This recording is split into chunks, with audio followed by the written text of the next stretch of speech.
Hi, I'm Dorianne Mamo. Welcome to this podcast, part of the Mediterrane Film Festival. Welcome as well to Catherine Hardwicke. Thank you so much for finding time for us. Yeah, thank you for having me. How are you? I'm great. I'm happy to be in Malta.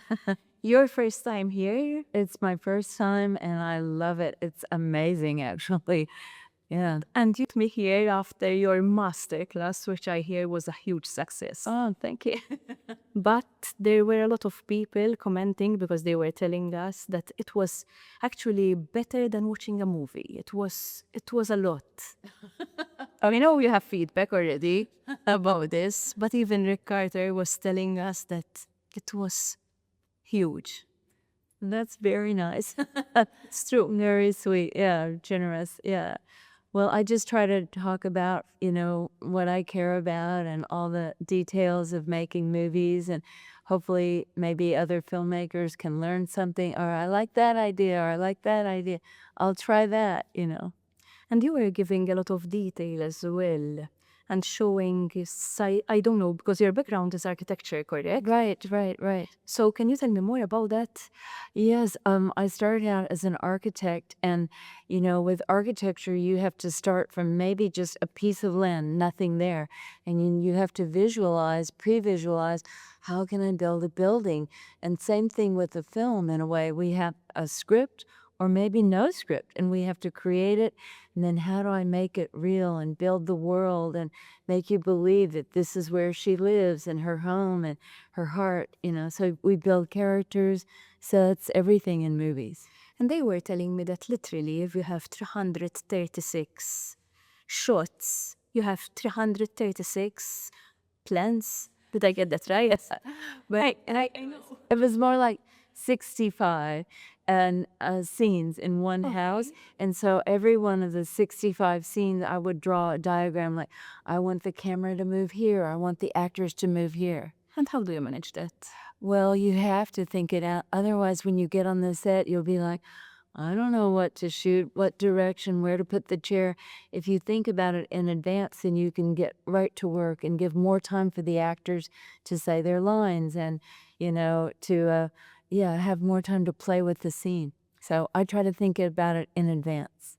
From 13 to Twilight, directing, how do you know which projects to go for?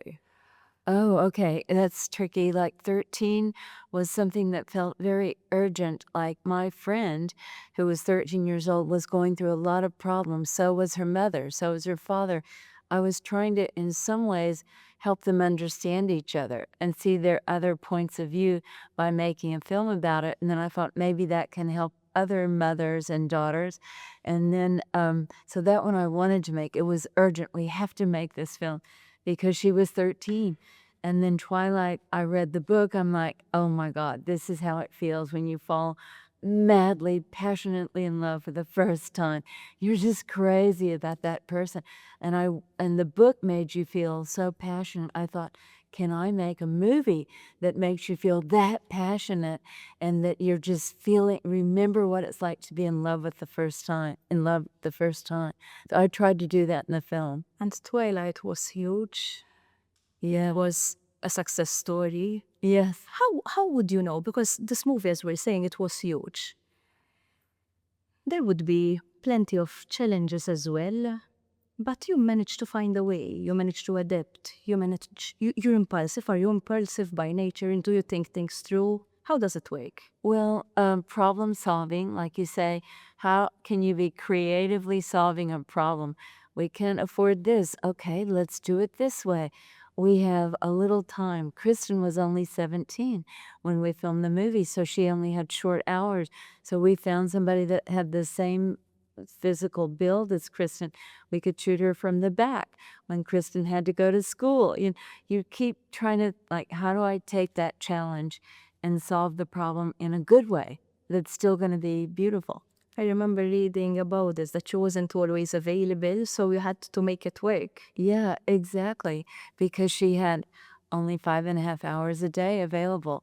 So, okay, what can we do? What's another angle? Yeah. And at times, probably budget is another limiting factor as well. Right. Usually, I haven't been on a huge budget movie because Twilight, they did not expect it to be a blockbuster. So we kept the budget tight, but you still have to be creative. Like, how could I put the camera in a way that I have the most beautiful depth behind me, instead of shooting it against a flat wall? Let me build more depth in it, more layers in the film.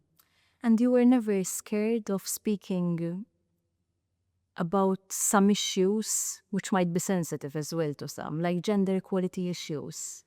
Yeah, well, we have to try to be honest, So, and I'm happy that now there are a lot more female filmmakers, beautiful directors out there from all over the world. Yeah. Your favorite movie so far, if I can ask that? Oh my God, one movie. Oh my God. I know it's a tricky one, but I go for tricky usually. There's so many beautiful ones. I mean, when I was making 13, I was looking at early Martin Scorsese movies because they had a very visceral feel, like, and I felt like that would be good for 13, that, we're walking down handheld through journeys. I looked at war movies for 13 too, because it was like a war she was having with her mother, Where's the camera? Where do I follow it, Wow. If I had to ask you about film festivals and the energy Oh. between filmmakers, artists, actors, your views. I love it. I mean, film festivals are the most fun thing you can get to do. It's your dream if you're a filmmaker because, like you said, Rick Carter is here. Rick Carter is an incredible production designer. I never met him before. Had to come all the way to Malta to meet him, even though he lives in LA. And, we have so many things to talk about as production designer or other beautiful filmmakers that have made these incredible movies. It's just very fun to connect. Oh, I'll tell you my war story. Here's how I solved that problem. And you know how it works with energies. You just feel it, you just sense it. Yeah. How would you know that that is the person I'm going to work with? Would you know?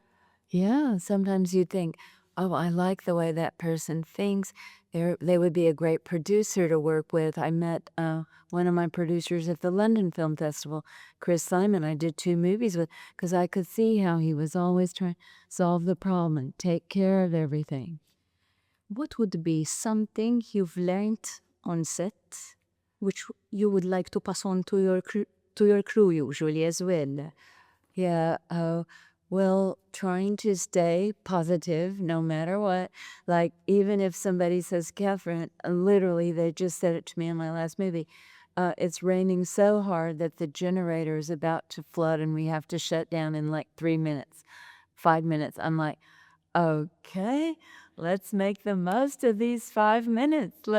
Let's get another cool shot before we get flooded. You still have to try to stay positive. If you just go, oh, it doesn't help anybody. What about timelines and deadlines? So every day on the set is a deadline. You have exactly maybe 10 hours. You have 6 hours before lunch. Maybe you have another 4 or 5 after lunch, and you have to hit every shot. Otherwise, we go into overtime or meal penalty. So you're always kind of checking the watch. Can I get one more shot? Can I get that single? All day long, it's a lot about the clock. What would be a movie, a project you would love to work on? A particular team, perhaps? Right. Well, I love imaginative set design, very creative things. We have another production designer here who did Poor Thing. That was amazing. But I love creative worlds, building a new world.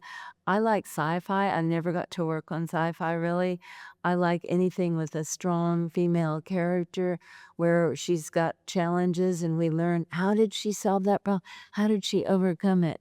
Yeah. Now, you told me something before we started this podcast about Malta, about a dream, about this dream. Yes, I would love to do a movie here in Malta because you have all the different cultures. You have Greek feeling Greek, Italian, Malta, the islands, everything, the architecture, pretty amazing. So I think it's great for an architect here. You have so many styles, and even just walking down the streets, I see very strange balconies, layers. It's very creative, the architecture here. And what inspires you? How would you know what to do? So you're here in Malta. You're seeing and observing everything. Yeah, I was looking at these balconies that people have and these narrow streets in the city, and I thought there could be some good stories like Rear Window between the neighbors, what they see, what they don't see. What would you like your audiences to remember from a movie? Well, as a director, you want them to feel something, like Twilight. Oh, I remember what it was like the first time I fell in love, People told me that. One 85-year-old lady told, I fell in love again when I saw your movie. It reminded me when I was a teenager. 13, you're reminded of the struggles that you went through and how much you worried about what other people thought. So each movie would have something different. But you know how it is at times with writer blocks, for instance. Would there be a moment when you say perhaps, what's next for me? Sure, every day. I wonder what else, what would be another beautiful story to tell. I mean, there's many very interesting women's stories that have never been told, So I have a script about a female songwriter, singer-songwriter, Diane Warren. She's written more songs than anybody, and her catalog's worth more than the Beatles. And I'd like to see that story. You're mentioning women all the time to me. Why is this important for you? Well, of course, I relate. Oh, I can get that. But But you're also, stressing. yeah, we like to tell stories that we haven't seen so much. We've seen a lot of great movies about men. Let's see some more great movies about women. And any ongoing projects at the moment? Yes, I just finished one called Street Smart, like literally finished it on Friday night before I flew here. We finished the final mix. It's really cool, beautiful. It's about some very creative young people in Los Angeles, but they're homeless because it's so expensive to live, but they're musicians and artists, and they have each other's backs like a found family, so they take care of each other. And you finished this last We Friday. finished it last Friday. Your schedule must be jam-packed.